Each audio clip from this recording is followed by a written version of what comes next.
कृषि दर्शन कार्यक्रम के एक और नए अंक में आप सभी किसान भाइयों का स्वागत है। मैं हूं शंपा। नमस्कार, जोहार। तो किसान भाइयों, अब आज भी हम आपके लिए लेके आए हैं कुछ जानकारियां, एक सफल किसान से मुलाकात भी, लेकिन उसके पहले देखिए कृषि समाचार। नमस्कार, कृषि समाचार में आपका स्वागत है। दुर्गा पूजा की शुभकामनाओं के साथ मैं हूं सबा गुलरेज। राज्य के किसान राष्ट्रीय मृदा स्वास्थ्य एवं उर्वरता प्रबंधन परियोजना से लाभ उठा सकते हैं। राज्य में चल रहे इस परियोजना का उद्देश्य है कि किसान अपने मिट्टी की सेहत बनाए रखने के लिए उर्वरकों के उपयोग का कुछ ऐसा प्रबंधन करें कि मिट्टी में पर्याप्त पोषक तत्वों की मौजूदगी बनी रहे। राष्ट्रीय मृदा स्वास्थ्य एवं उर्वरता प्रबंधन परियोजना के अंतर्गत मृदा स्वास्थ्य और इसकी उर्वरता बढ़ाने के लिए द्वितीयक एवं सूक्ष्म पोषक तत्वों, जैविक खादों तथा जैव उर्वरकों सहित रासायनिक उर्वरकों के विवेकपूर्ण प्रयोग पर बल दिया जा रहा है। इस परियोजना का उद्देश्य मिट्टी की गुणवत्ता में सुधार लाना और सूक्ष्म पोषक तत्वों के महत्व से किसानों को अवगत कराना है। राज्य सरकार द्वारा गव्य विकास निदेशालय के सौजन्य से 10 संकर नस्ल दुधारू मवेशी पालन की योजना चलाई जा रही है। इस योजना के अंतर्गत 10 दुधारू गाय या भैंस 40% अनुदान और 60% बैंक ऋण पर 2 चरणों में 6 माह के अंतराल पर दी जाएगी। इस योजना के अंतर्गत संकर नस्ल या उन्नत नस्ल वाले गाय भैंस पालने पर जोर दिया जा रहा है। 10 से 12 लीटर दूध देने वाले 10 दुधारू पशुपालन योजना का कुल लागत मूल्य 4,95,250 रुपया है। इस राशि का 40% यानी 1,98,100 रुपया अनुदान के रूप में और शेष 60% राशि यानी 2,97,150 रुपया बैंक से ऋण उपलब्ध कराया जाएगा। इससे प्रगतिशील किसान, युवा, शिक्षित, बेरोजगार, स्वयं सहायता समूह और दूध समिति के सदस्य लाभ ले सकेंगे।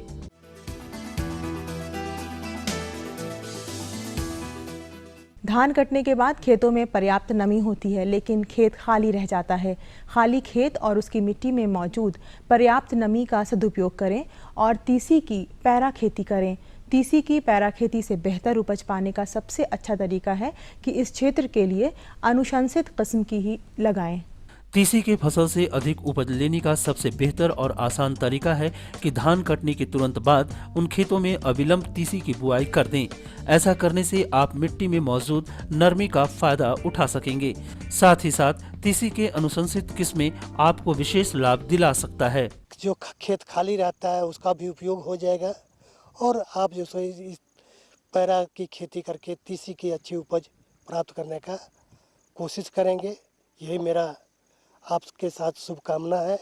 प्रभेद को अनुशंसित किया गया है T397, शुभ्रा, श्वेता और पद्मिनी जैसे प्रभेद के बीज का उपयोग करें ताकि अधिक से अधिक उपज आप प्राप्त करके और अधिक से अधिक लाभ। तोरी और राई रबी मौसम की तिलहनी फसल है और अक्टूबर महीने तक इसकी बुआई अवश्य कर देनी चाहिए। तोरी और राई फसल से ज़्यादा उपज प्राप्त करने के लिए तोरी के उन्नत प्रभेद T9 और PT 303 तथा राई के उन्नत प्रभेद शिवानी, वरुणा, पूसा, बोल्ड और क्रांति लगाएं। अभी तिलहनी फसलों में तोरी और राई लगाने का सही समय है। इन फसलों से अधिक उपज पाने के लिए तोरी के उन्नत प्रभेद T9 तथा PT 303 और राई के उन्नत प्रभेद शिवानी, वरुणा, पूसा, बोल्ड और क्रांति लगाएं। तोरी के लिए 5 किलो बीज प्रति हेक्टेयर और राई के लिए 7 किलो बीज प्रति हेक्टेयर की दर से जरूरत होती है। इन उन्नत प्रभेदों वाले तोरी की उत्पादन क्षमता 4 से 5 क्विंटल तो राई की उत्पादन क्षमता 8 से 10 क्विंटल प्रति हेक्टेयर है। रासायनिक खादों के दुष्प्रभाव को देखते हुए वर्तमान समय में जैविक खेती और जैविक खाद के प्रचलन पर काफ़ी जोर दिया जा रहा है, लेकिन ये तभी संभव होगा जब पर्याप्त मात्रा में जैविक खादों का निर्माण किया जाए। केंचुआ खाद यानी वर्मी कंपोस्ट जैविक खाद है। वर्मी कंपोस्ट तैयार करने का बहुत ही कारगर साधन है वर्मी टेट्राबेड। वर्मी टेट्राबेड चौकोर आकार में प्लास्टिक का बना हौजनुमा संरचना होता है, जिसमें केंचुआ खाद यानी वर्मी कंपोस्ट तैयार किया जाता है। वर्मी टेट्राबेड में केचुआ और खाद सहित वो तमाम आवश्यक सामग्री डाल दी जाती है जो वर्मी कंपोस्ट बनाने में सहायक होता है। इसकी सबसे बड़ी खासियत है कि ये बहुत हल्का होता है। इसे मोड़कर रख सकते हैं और अपनी इच्छा और आवश्यकता के अनुसार जब चाहें जहां इसे ले जा सकते हैं। आप 10 एफिल टावर और 20 ताजमहल तो बना लें, लेकिन इसमें कोई हैरत की बात नहीं है। हैरत की बात यह है कि एक किसान 1 एकड़ खेत में 3 एकड़ की उपज पाता है। दरअसल ये भी हैरत की बात नहीं है, इस किसान के लिए फ़ख्र की बात है, सम्मान की बात है, क्योंकि अपने पैदा किए अनाज से एक किसान 100 लोगों को 1 साल के बजाय 3 साल तक जिंदा रख सकता है। सिकिदरी के नजदीक ब्यांग गांव के रहने वाले हैं शिवधर महतो। इनकी हमेशा कोशिश होती है कि ये अपने खेतों की उत्पादन क्षमता में वृद्धि करते रहें। सच कहा जाए तो शिवधर जी अपनी कोशिश में आज सफल भी हैं। इन्होंने अपने कई खेतों में खीरा लगा रखा है तो कई खेतों में टमाटर की फसल लहलहा रही है। आइए हम शिवधर महतो से ही जानते हैं वो अपनी सफल खेती के लिए क्या करते हैं। 2008 ईस्वी जाके हम इंटर फाइनल किए हैं। उसके बाद देखें कि पढ़ाई लिखाई में नहीं आगे बढ़ पाएंगे। उसके बाद किसान के लाइन पर हम काम करने लगे कि खेती बाड़ी भी एक बहुत सा ही मैंने कि भविष्य में देखते आ रहे हैं कि हम लोग को पापा लोग भी करते आ रहे हैं और इसी से जीवित है। तो देखें कि मेरा ऐसा पड़ल है तो हम देखें कि नहीं आगे बढ़ेंगे, तो इस जल खेती बाड़ी में हम उतर गए हैं। और अब एक नज़र राज्य के 3 प्रमुख शहरों के मौसम के मिजाज पर।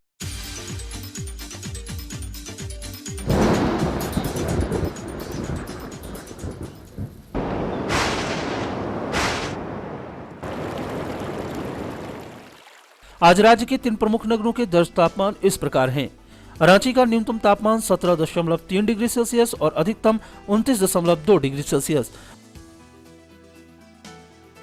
जमशेदपुर का न्यूनतम तापमान 23.9 डिग्री सेल्सियस और अधिकतम 30 डिग्री सेल्सियस।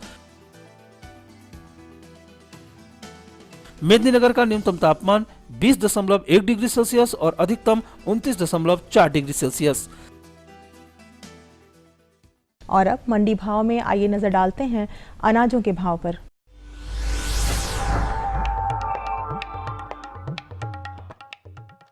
आज कृषि उत्पाद बाजार समिति पंडरा रांची में दर्ज किए गए विभिन्न खाद्यान्नों के थोक भाव इस प्रकार हैं।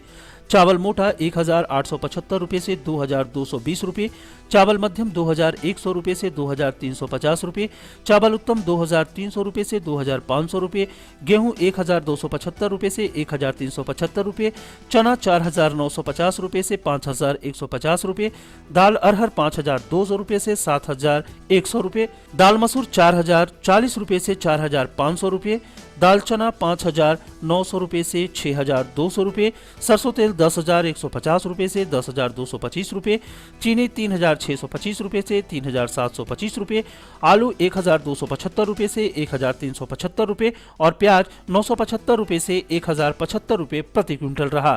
कृषि समाचार में आज इतना ही। अगले दिन अगले अंक में फिर मुलाकात होगी कुछ ताज़ा तरीन खबरों के साथ।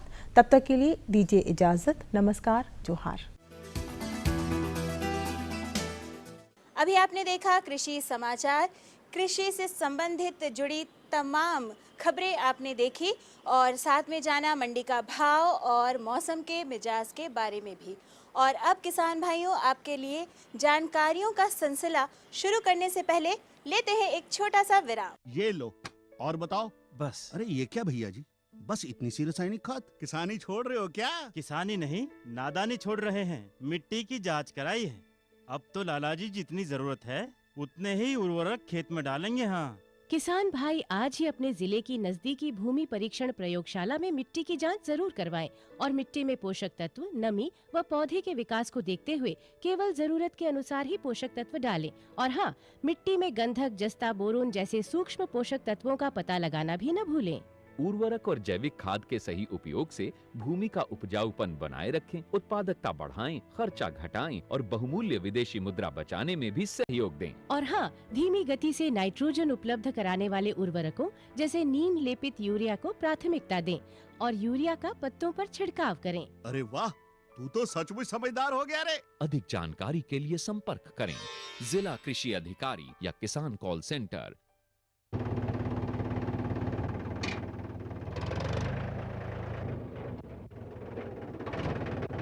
अरे हरकू वाह, बीज, कीटनाशक और आज खाद भी। अरे इतना खर्चा कहाँ से? अरे खर्च की चिंता किसे है, मेरे पास है ये किसान क्रेडिट कार्ड। कार्ड? अरे बैंकों द्वारा जारी इस कार्ड से किसान उसकी सीमा तक की रकम कभी भी बैंक से निकलवा सकता है और खेती बाड़ी की सामग्री कभी भी खरीद सकता है। कर्ज के झंझट से भी छुटकारा और तो और बिजली के बिलों का भुगतान, डीजल इससे खरीदना और आसान हो गया फिर है। तो हरकू भैया एक कार्ड मेरे लिए भी।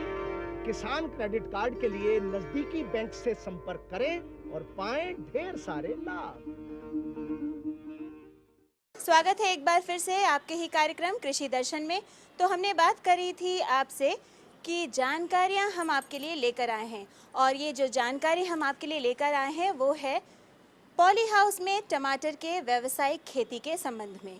और इस जानकारी को देंगे हमारे विशेषज्ञ डॉक्टर AK सिंह। डॉक्टर साहब, सबसे पहले बताइए कि टमाटर की जो खेती पॉली हाउस में की जाती है वो कैसे की जाती है? देखिए, टमाटर की खेती तो हमारे प्रदेश में पूरे साल होती ही है, लेकिन आजकल किसान भाइयों को कम जमीन में अधिक मुनाफा कैसे मिले, इसके ऊपर हम लोगों की चिंता है, क्योंकि जमीन कम होती जा रही है और पॉपुलेशन जनसंख्या बढ़ती जा रही है।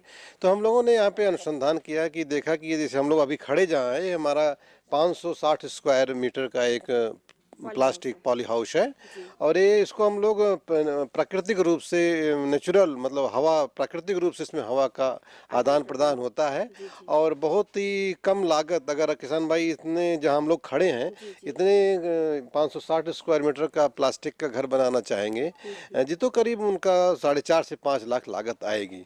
इसमें हवा के आदान प्रदान के लिए हम लोग देख रहे हैं कि इसमें नायलॉन के नेट लगे हुए हैं, इसको हम लोग रोल करके ऊपर कर देते हैं, जबकि दिन के समय तापक्रम बढ़ता है तो इसमें हवा का आदान प्रदान अच्छे ढंग से होता रहे। जी डॉक्टर साहब, जैसा कि पॉली हाउस में हम टमाटर लगा चुके, इसमें खाद उर्वरक की क्या मात्रा होगी? कि देखिए, पॉली हाउस में टमाटर की खेती दूसरे सामान जो हम लोग बाहर करते हैं उसमें दोनों में अंतर होता है। जब हम पॉली हाउस में टमाटर की खेती के बारे में सोचते हैं तो हम लोग ऐसी किस्मों का चुनाव करते हैं जिसका हम लोग विकास भी कर रहे हैं। जैसे हम लोग अभी प्लास्टिक के घर में या पॉली हाउस में खेती के लिए एक HATH 10 नाम का हाइब्रिड हम लोगों ने विकसित किया है। इसके अलावा और भी दूसरी किस्में हमारे पास हैं। EC 596742 भी है, जो कि अच्छे फल और अधिक उपज देने वाली किस्म है। तो इसमें असीमित बढ़वार वाली किस्में हम लोग चुनाव करते हैं या विकसित करते हैं, और इनमें हम लोग करीब 1 मीटर करीब चौड़ा क्यारी, जिसमें कि 1 फीट ऊंची भी वो क्यारी होती है। इसमें 2 लाइनों को हम लोग जैसे हम लोग देख रहे हैं कि 2 लाइनें हैं। इसमें लाइन से लाइन की दूरी हम लोग 60 और 50 सेंटीमीटर और पौध से पौध करीब 50-60 सेंटीमीटर रखते हैं। तो अगर हम लोग सोचें कि इस तरह 560 स्क्वायर मीटर जो हमारा क्षेत्रफल है, इसमें करीब किसान भाई 1600-1600 पौध लगा सकते हैं। और इसके लगाने के लिए बढ़िया हम लोग गोबर की खाद का भी चुनाव करते हैं। गोबर की खाद हम लोग सड़ी हुई गोबर की खाद वो नहीं मिलती है तो बर्मी कंपोस्ट का प्रयोग कर सकते हैं किसान भाई।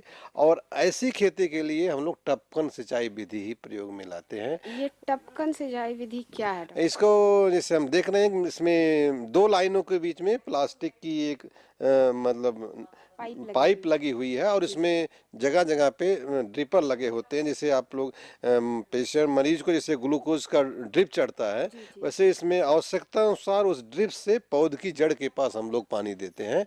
इससे एक तो हमारे पानी बर्बाद नहीं होता है, अनावश्यक खरपतवार नहीं निकलते हैं, और समुचित कम पानी को हम अच्छे ढंग से पौध जो है यूटिलाइज या प्रयोग में ला सकते हैं। यही मुख्य तकनीक है इसके साथ। एक और बात पूछना चाहूंगी कि पॉली हाउस में जब हम टमाटर लगाते हैं तो क्या इसमें कीड़े वगैरह भी लगते हैं? देखिए, कीड़े बहुत कम कीड़े मकोड़ों का प्रकोप होता है, क्योंकि चारों तरफ से ढका रहता है। फिर भी हम लोग सुरक्षा के लिए इसे टमाटर में एक लीफ माइनर कीट का प्रयोग होता है और फल वेदक कीट का प्रयोग होता है। फिर भी हम लोग प्रकाशन के तौर पे उसको मोनोसील या मोनोक्रोटोफास दवा का छिड़काव 2 मिलीलीटर दवा 1 लीटर पानी में घोल बना के छिड़काव कर देते हैं, जिससे कि जो हमारे कीड़े मकोड़े हैं वो नियंत्रण में रहें। पत्ती झुलसा रोग भी, जिसके लिए हम डाइथेनियम 45 या इसका छिड़काव 2 ग्राम दवा 1 लीटर पानी में करते हैं। उससे जो फफूंदनाशक दवाएं हैं उनका छिड़काव हो जाता है। डाइथेनियम 45 नहीं मिलता है तो रिडोमिल एमजेड करके उससे अच्छा फफूंदनाशक है, उसका भी छिड़काव हम लोग सिफारिश करते हैं। दोनों में से जो भी दवाएं मिलने किसान भाई छिड़क के फफूंद जनित, चाहे वो अगेती झुलसा हो या पछेती झुलसा हो, उसका नियंत्रण हम लोग करते हैं। जी डॉक्टर साहब, किसान भाई को ये बताइए कि टमाटर का पॉली हाउस में रुपाई का सही समय और तरीका क्या है? देखिए, हमने बताया कि सही से लगा, हम सितंबर के महीने में इसकी रोपाई हम लोग करते हैं और अगर 15 अगस्त के आखिरी सप्ताह से लेके 15 सितंबर के बीच में रोपाई कर देते हैं, क्योंकि जब हम इसी समय जो बाहर हमारी फसल लगती है, टमाटर की बाहर भी लगती है, लेकिन दोनों में अंतर क्या है कि ये जो है फसल लंबे समय तक चलती है। जो फसल हम सितंबर के महीने में वो सामान्य खेत में लगाते हैं वो हमारी फसल दिसंबर तक खत्म हो जाती है, लेकिन जब हम वही खेत पॉली हाउस में जाते हैं, असीमित बढ़वार वाली किस्मों का चुनाव करते हैं, तो ये हमारा मई तक ये फसल चलती रहती है। लाइन से लाइन की दूरी मैंने बता दिया आपको 50 सेंटीमीटर, पौध से पौध 60 सेंटीमीटर की दूरी है। सिंचाई के लिए ड्रिप से हम लोग इसमें व्यवस्था करते हैं और ये निश्चित अंतराल पे चलाया जाता है। अगर तापक्रम जैसे अभी जाड़े के समय में कम तापक्रम है तो ये ड्रिप कम आवश्यकता पड़ती है, गर्मी के दिनों में अधिक आवश्यकता पड़ती है। लगाने के करीब 60 से 65 दिन के बाद 70 दिन में फल मिलना शुरू हो जाता है। जैसा हम देख रहे हैं कि इसमें किसान भाइयों को सहारा की ज़रूरत पड़ती है और इस सहारे से हम पौधे को ऊपर ले जाते हैं। 2 टहनियों को आप सहारा लेके हम लोग आगे चलते हैं और नीचे के फल पकते रहेंगे। एक तरह से कहें तो ये लत्तेदार होती है। लत्तेदार, हाँ लत्तेदार। और इससे हमको इस तरह की खेती किसान भाई करेंगे तो उनसे फ़ायदा भी अच्छा होगा और उपज भी अच्छी मिलती है इससे। पॉली हाउस में टमाटर की खेती के लिए खाद तो डालना सही है, उसके लिए और क्या सावधानी बरतनी चाहिए कि उपज ज़्यादा मिले हमें? देखिए, इसमें हम लोग खाद एवं उर्वरक का समुचित प्रयोग करना चाहिए और आजकल तो इसमें ड्रिप के द्वारा भी उर्वरक, जो लिक्विड रासायनिक तरल उर्वरक आ रहे हैं उनका प्रयोग करने की हम लोग सिफारिश देते हैं। नाइट्रोजन, फास्फोरस, पोटाश सब तरल रूप में उपलब्ध हैं और कुछ इसके ग्रोथ रेगुलेटर्स भी आते हैं, उनका भी प्रयोग करना चाहिए। अगर इस तरह से किसान भाई खेती करते हैं तो इसमें जैसे बाहर के हम लोग 3 से 4 किलो की उपज एक पौधे में मिलती है। प्लास्टिक के घर में खेती करने से हम लोगों ने देखा है करीब 18 से 20 किलोग्राम फल एक पौधे से ही मिल जाते हैं। तो इससे आप देख रहे हैं कि करीब 5 गुना अधिक उपज हमको मिलता है। और इस तरह के किसान में अगर प्लास्टिक घर बनाएंगे तो उनके 2 साल में उनकी लागत सब निकल आती है। और एक मैंने बताया कि 15 से 20 किलोग्राम फल, 18 से 20-22 किलोग्राम फल एक साधारण बात है इसके लिए, और इससे बाजार भाव भी अच्छा मिलता है।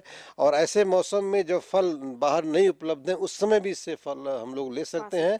तो इस समय प्लास्टिक के घर में टमाटर की खेती करने के लिए बहुत ही फायदे हैं। इस तरह का प्रयोग हमने जो अभी अपने पास में KGB के रुका है वहाँ भी हम लोगों ने परीक्षण किया है इसका, किसान के खेत में भी परीक्षण किया है और बड़े उत्साहजनक इसके रिजल्ट भी आए हैं। तो जो किसान भाई मेरी बात सुन रहे हैं, अगर वो प्लास्टिक के घर में टमाटर की खेती वैज्ञानिक ढंग से करेंगे तो उनको बहुत ही आर्थिक लाभ मिलेगा और उच्च गुणवत्ता वाले उत्पाद बाजार में वो भेज सकेंगे। जी डॉक्टर। खुशबू की फुहार में, स्वाद की बहार में, तरक्की की तानों में, खिलती मुस्कानों में, हरे भरे पौधों में, बड़े बड़े सौदों में, मधुर भिनभिनाहट में, खुशियों की आहट में। NHM बागवानी मिशन, हमारी चाहत, आपकी मुस्कुराहट। और अब किसान भाइयों, आपकी मुलाकात हम करवाने वाले हैं एक सफल किसान से, जिनके जीवन से आपको शायद कुछ सीख मिल जाए, कुछ सीखने को मिल जाए।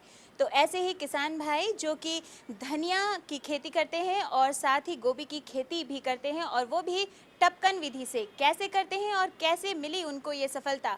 आइए मिलते हैं, मुलाकात करते हैं किसान अर्जुन महतो से। अर्जुन महतो जी, हम आपसे जानना चाहेंगे कि जो ये आपने जो सफलता अर्जित की है, जो आपने आज ये मुकाम पाया है, उसके पीछे राज क्या है?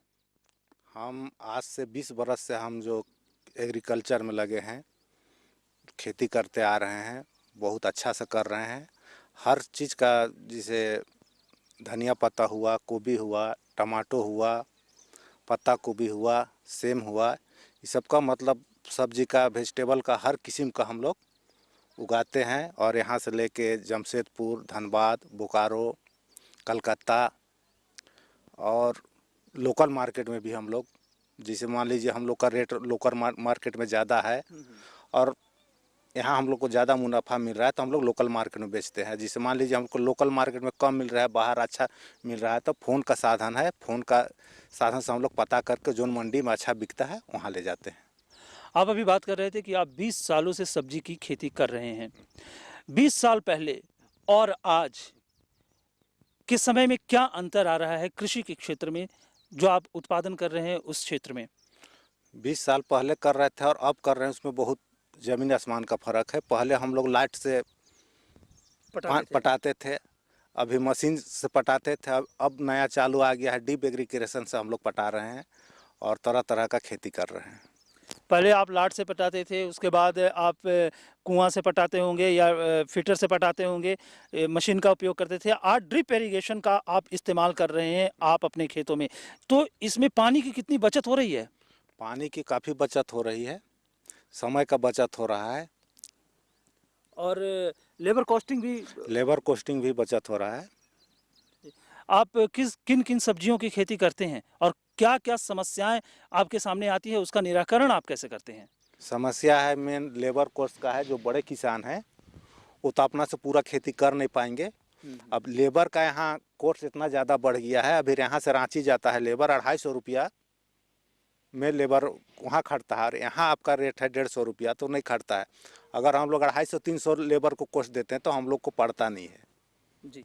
लेकिन कहा जाता है कि खेती में अगर आप ऐसा उपाय अपनाएं कि कम लागत लगे, कम पूंजी लगे और उत्पादन अच्छा हो, तो इसके लिए आप क्या करते हैं, किस तरह से इसको आप मैनेज करते हैं? हम लोग मैनेज करते हैं जिसमें कि ज़्यादा मुनाफा होवे, कम खर्च में ज़्यादा होवे। जैसे अब इस सीजन के लिए जो धनिया पत्ता है अभी का रेट में है 150 रुपये से 200 रुपये केजी तक बिकता है जी। तो हम लोग धनिया का पत्ता 30 से 35 से 40 दिन के अंदर में हो जाता है, ज़्यादा से ज़्यादा 40 दिन के अंदर में हम लोग का हो जाता है।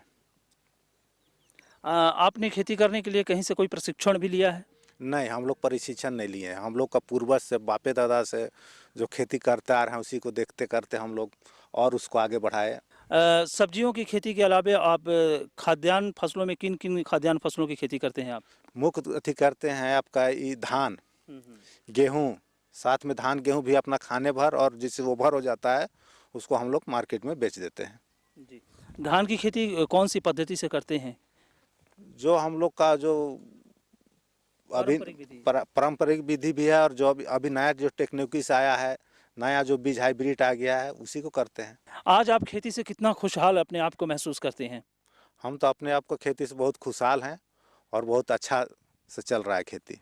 आपने पढ़ाई लिखाई कहाँ तक की है? हम लोग नॉन मैट्रिक तक किए हैं, उसके बाद छोड़ के खेती में लग गए हैं। आपको कभी नहीं ऐसा लगता है कि भाई हमको भी सरकारी जॉब में होना चाहिए था, सरकारी क्षेत्र में होना चाहिए था, कमाई करनी चाहिए थी, बेकार खेती गृहस्थी के काम में उलझे हुए हैं, फंसे हुए हैं? वैसा तो लगता है, लेकिन अब तो हम लोग शुरू से खेती में लगे हैं तो मजबूरी करना ही है। नहीं, खेती तो लेकिन मजबूरी का नाम नहीं है। आप लोग कहते हैं कि भाई आज खेती की तरफ खेती से बहुत अधिक से अधिक फ़ायदा हो रहा है, मुनाफा हो रहा है। लोग सरकारी नौकरी में रह करके इतना पैसा नहीं कमा सकते जितना कि अगर किसान एक अच्छे तरीके से खेती करे तो वो कमा सकता है। इस पर आपकी क्या राय है? नहीं, कमा तो सकता है, लेकिन ऊपर वाला प्राकृतिक साल में एक बार दो बार प्राकृतिक का भी मार होता है, उसमें लॉस जाता है। जैसे मान लीजिए ओलावृष्टि हो गया, कभी ज़्यादा पानी पड़ गया, चाहे कभी एक बार एकदम में पानी नहीं पड़ा तो उससे कुछ नुकसान जाता है, यही है। इसके अलावा और भी बहुत सारी समस्याएं आती होंगी कि जैसे कीड़ा लग जाता है, फसलों में रोग लग जाते हैं, उससे किसानों को काफ़ी नुकसान होता है। तो ऐसे में इसके बचाव के लिए आप क्या करते हैं? इसके बचाव के लिए हम लोग दवा का छिड़काव करते हैं। जैसे धनिया पत्ता हुआ, धनिया पत्ता में हम लोग सर्फ का छिड़काव करते हैं, डाइथेम 45 का छिड़काव करते हैं या आपका बाबास्टिन का छिड़काव करते हैं, तो इससे कुछ रोकथाम हो जाता है। और जैसे गोभी उभी में लगता है तो उसके लिए कीटनाशक दवा, जो कीड़ा लगता है उसके लिए कीटनाशक दवा देते हैं। जी। आप इतनी अच्छी तरीके से खेती कर रहे हैं तो आप दूसरे किसानों को क्या प्रेरित करते हैं कि भाई हमारी तरह ही खेती करो, आप तुम्हारे खेतों का उत्पादन भी बढ़ सकता है? नहीं, हमारे यहाँ तो बहुत सा आपका चाईबासा तरफ से, आपका गुमला तरफ से बहुत से लोग हमारे यहाँ आते हैं, ट्रेनिंग भी हम लोग देते हैं, वो लोग को खेती के बारे में जानकारी भी देते हैं। बहुत से हम लोग यहाँ आते हैं, प्रधान कंपनी जो संस्था है उनके मार्फत से हमारे यहाँ साल में 1 बार 2 बार जरूर आते हैं, वो लोग को हम लोग खेती के बारे में जानकारी देते हैं। और आप दूसरे किसानों से क्या उम्मीद करते हैं कि उनको इस तरह से खेती करनी चाहिए? आप किसान भाइयों से क्या कहना चाहेंगे आप? सभी किसान भाइयों को कहते हैं कि अच्छा ढंग से खेती करें, बढ़िया ढंग से करें, और क्या कहेंगे। एक चीज़ और कि आपके परिवार में कितने लोग हैं? हमारे परिवार में 10 हैं। 10 लोग हैं और इन सबका जो जीविकोपार्जन का साधन क्या वो खेती ही है? नहीं, खेती में सिर्फ हम लोग 2 भाई हैं, 4 भाई हैं हम लोग। 2 भाई खेती में है, 1 भाई जॉब में है, 1 भाई दुकानदारी में है। आपके बच्चे कितने हैं? हमारे 2 बच्चे हैं। दोनों बच्चे क्या कर रहे हैं? अभी पढ़ाई कर रहे हैं। क्या पढ़ाई कर रहे हैं? आईए कर रहे हैं। क्या आप सोचते हैं कि आपके बच्चे का जो भविष्य है वो खेती से जुड़े? आप ऐसा सोचते हैं? सोचते हैं कि हम लोग जैसा खेती कर रहे हैं वैसे ही हम लोग का बाल बच्चा भी खेती करे। लेकिन लोग सोचते हैं कि नहीं भाई, आजकल नौकरी की तरफ लोग ज़्यादा जा रहे हैं, तो अपने बच्चों को नौकरी की तरफ भेजो, खेती की तरफ कोई ध्यान नहीं दे रहा है। जबकि हमारी जो मूलभूत आवश्यकता है वो खेती से ही पूरी हो सकती है, क्योंकि सबसे पहले इंसान के लिए भूख बहुत बड़ी चीज़ होती है। उस भूख को, क्षुधा को शांत करने के लिए लोग तमाम तरह के कार्य व्यापार करते हैं। ऐसे में अगर आपके पास खेती एक बहुत बड़ा माध्यम है जो आपके पास मौजूद है, तो क्या ऐसा नहीं लगता है आपको कि लोगों को खेती से जुड़ना चाहिए, पढ़ लिख करके भी? नहीं, तो पढ़ लिख के भी आदमी लोगों को खेती से जुड़ना चाहिए। अगर सब कोई कहेगा कि हमको नौकरी मिल जाए, तो नौकरी तो सबको इतना आसान नहीं है कि सबको जॉब मिल जाए जी। इसलिए खेती में अपना थोड़ा बहुत जो भी अपना ज़मीन है उससे खेती करें और अच्छा ढंग से करें, ज़्यादा नौकरी से अच्छा मुनाफा कमाएं। तो किसान भाइयों, कैसा लगा आपको आज का अंक? कुछ सीख मिली, कुछ जानकारी मिली और साथ ही किसान कृषि से समाचार जानकारी भी आपने हासिल की। तो अब आज के लिए बस इतना ही। दीजिए हमें इजाज़त, लेकिन हमारा पता ज़रूर लिख लीजिए। हमारा पता है कार्यक्रम कृषि दर्शन, कृषि प्रकोष्ठ, द्वारा केंद्र निदेशक, दूरदर्शन केंद्र, रातू रोड, रांची। पिन संख्या 834001। हमें रहेगा आपके ख़तों का, आपके सुझावों का इंतज़ार। इस इंतज़ार में और हाँ, इस वादे के साथ कि अगले अंक हम फिर आपसे मुखातिब होंगे, फिर मिलेंगे। तो दीजिए इजाज़त, नमस्कार।